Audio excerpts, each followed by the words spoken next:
దేవునికి స్తోత్రం. Hallelujah. Praise the lord. ప్రభు పరిశుద్ధ నామమునకు మహిమ కలుగును గాక. క్రీస్తునందు ప్రియులారా, దేవుడు తన మహాకృపను వచ్చి మరొక నూతన ఉదయకాల సమయంలో లేకున్న రీతిగా ఆయన పాద సముఖంలో కూర్చునడానికి నిలబడి వాక్యాన్ని ధ్యానించే చక్కటి అవకాశాన్ని ప్రభు ఇచ్చారు. అందును బట్టి ఆయన ఉన్నతమైన నామమునకు ఘనత కలుగును గాక.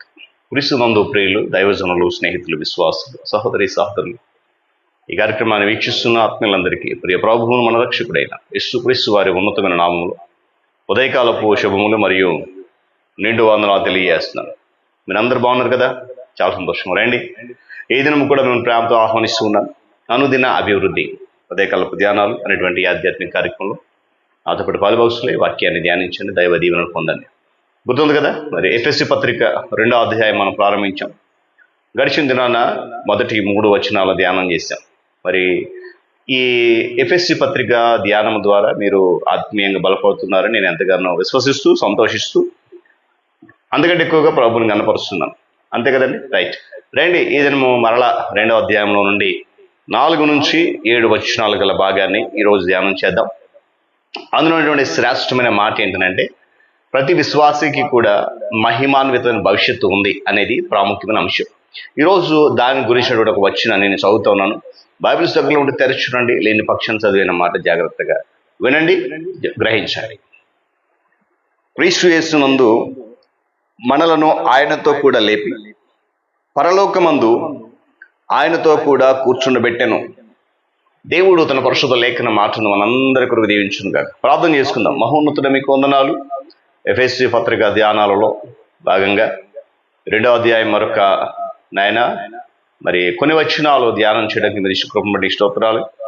ఎఫెసీ సంఘానికి పౌలు ఈ పత్రిక రాసినప్పుడు ఎలాంటి అనుభవాలతో రాశాడు, ఈనాడు ఆ అనుభవాన్ని మా కళ్ళ ముందు వినిస్తున్నందుకు స్తోత్రాలు. ఇదిగో నీ దాసు నీకు ఉన్నటువంటి జ్ఞానము ఏమాత్రం అది అటువంటి నన్ను నేను నిలబెట్టుకుని నీ జ్ఞానం చేత నింపినందుకు స్తోత్రాలు. నాయన చెప్తున్న నేనైనప్పటికీ ఇవి నీ మాటలు కాబట్టి వింటున్న వాళ్ళందరికీ గ్రహింపు దయచేయండి. ఘనత మీరు పొందండి. యేసయ్య నామమున అడుగుతున్నాను తండ్రి, ఆమేన్. చాలా సంతోషం పిల్లరా. నేను ప్రారంభంలో చెప్పాను, ఎఫెసీ పత్రిక ప్రారంభించినప్పుడు నేనంత జ్ఞానవంతుని కాదు. దేవుడు నాకు ఇచ్చినటువంటి జ్ఞానంతోనే ఈ ధ్యానాలు మొదలుపెట్టాము. ప్రార్థనాపూర్వకంగా ఆత్మ నడిపింపు ద్వారా మీరందరూ ప్రోత్సహిస్తారని, ఆత్మీయంగా మీరు బలపడతారని విశ్వసిస్తున్నాను. అయితే ఈ 4 నుంచి 7 వచనాల్లో రాయబడిన మాటలు ఏంటంటే, ప్రతి విశ్వాసికి కూడా నేను ప్రారంభంలో చెప్పినట్లుగా మహిమాన్విత భవిష్యత్తుని దేవుడు ఏర్పాటు చేశాడు. కారణం ఏంటంటే, ఆయన కరుణా సంపన్నుడై మనలను ఆయన కృపచేత విమోచించాడు అనే విషయాన్ని ఇక్కడ గమనించాలి. మనమందరం కూడా పాపపు జీవితంలో జీవిస్తూ పాపులుగా ఉన్న మనము దేవుని యొక్క కోపానికి, ఆయన శిక్షకు ఏమాత్రం తీసుకోకుండా తగిన వారమే. అయితే మరి ఆ శిక్ష నుండి, పాపం నుండి మనం క్షమించి రక్షించగలిగేది ఏంటి? కేవలము దేవుని యొక్క కరుణా సంపన్నత మాత్రమే. మరి దేనిలోనూ కూడా ఈ నిరీక్షణకు ఆధారము, ఎలాంటి ఆధారం లేదు. ఆయన మన ఎడల తన విస్తారమైన ప్రేమను కురిపిస్తూ ఉన్నాడు. ప్రేమ గలవాడైన కరుణా సంపన్నుడై ప్రేమను కురిపిస్తూ విడుదల కలుగజేస్తున్నాడు. దేవుడు విశ్వాసులకు ఆధ్యాత్మిక జీవాన్ని ఇచ్చి క్రీస్తుతో ఐక్యతలోనికి, సహవాసంలోనికి తీసుకుని వచ్చాడు. ఈ ఐక్యత, ఈ సహవాసము మరి ఎవరిలోనూ, ఎవరి ద్వారాను ఎలా కూడా ఇంతటి మహాఘనమైనటువంటి ఈవులు కలగడం అనేది జరగదు, దొరకవు కూడా.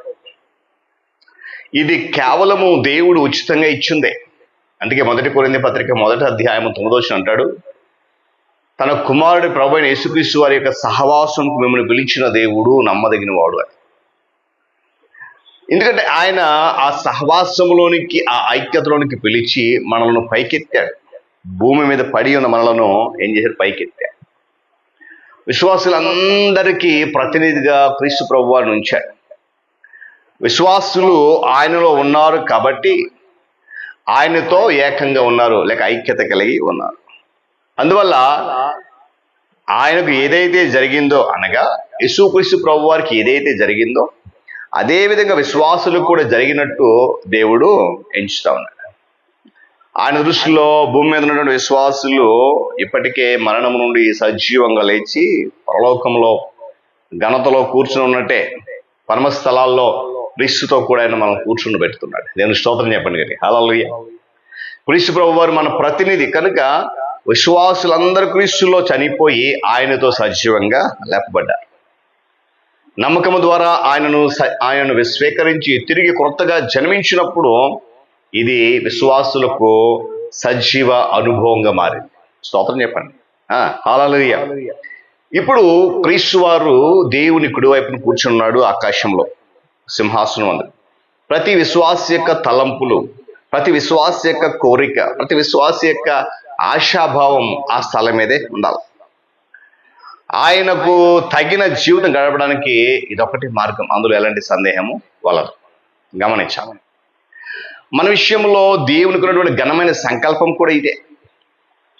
ఇది మనకి ఏం తెస్తుందో ఎవరైనా కనీసం ఊహించనైనా కూడా ఊహించలేరు.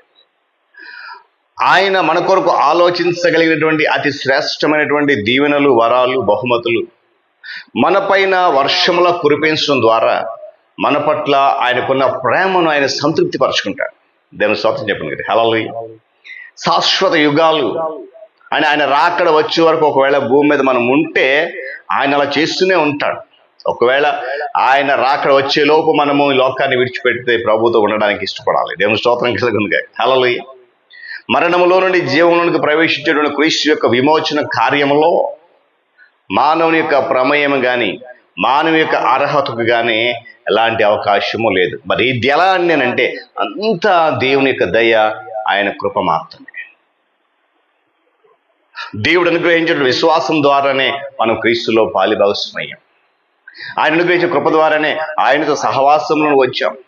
ఆయన అనుగ్రహించిన కృప ద్వారానే ఆయనతో ఐక్యతలోనికి వచ్చాం. ఆయన మనలను కూడా పరమ స్థలాల్లో అనగా పరమందున ఆయనతో పాటు కూర్చుండబెట్టబోతున్నాడు. దేవుని స్తోత్రం చెప్పండి హల్లెలూయా. అందుకే నన్ను ప్రారంభంలో మహిమాన్విత భవిష్యత్తు ఉంది మనకి. ఇది మాత్రమే కాదు, తర్వాత రాబోతున్న దినాల్లో మహిమాన్విత భవిష్యత్తు దేవుడు మనకు సిద్ధపరిచి ఉంచి కనుక ఆ భవిష్యత్తు కొరకు ఆ ప్రణాళికలు వేస్తూ క్రీస్తు యొక్క మార్గంలో పరిశుద్ధాత్మ నడిపింపుతో ముందు కొనసాగుదాం. దేవుడి మాటలు మన కొరకు దీవించును గాక. ప్రార్థన చేద్దాం. మహోన్నతుడా మీకు వందనాలు.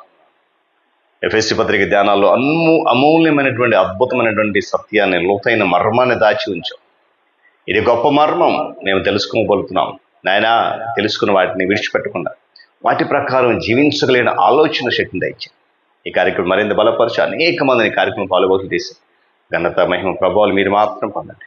నీ ప్రియ కుమారుడు మా రక్షకుడిన యేసుక్రీస్తు వారి ఉన్నతమైన నామమున అడుగుతున్నాను మా తండ్రి. ఆమేన్. త్రియేక దేవుని దీవెన, ఆయన సన్నిధి కాపుదల సదాకాలం మనందరికీ తోడుని నడిపించును గాక. ఆమేన్.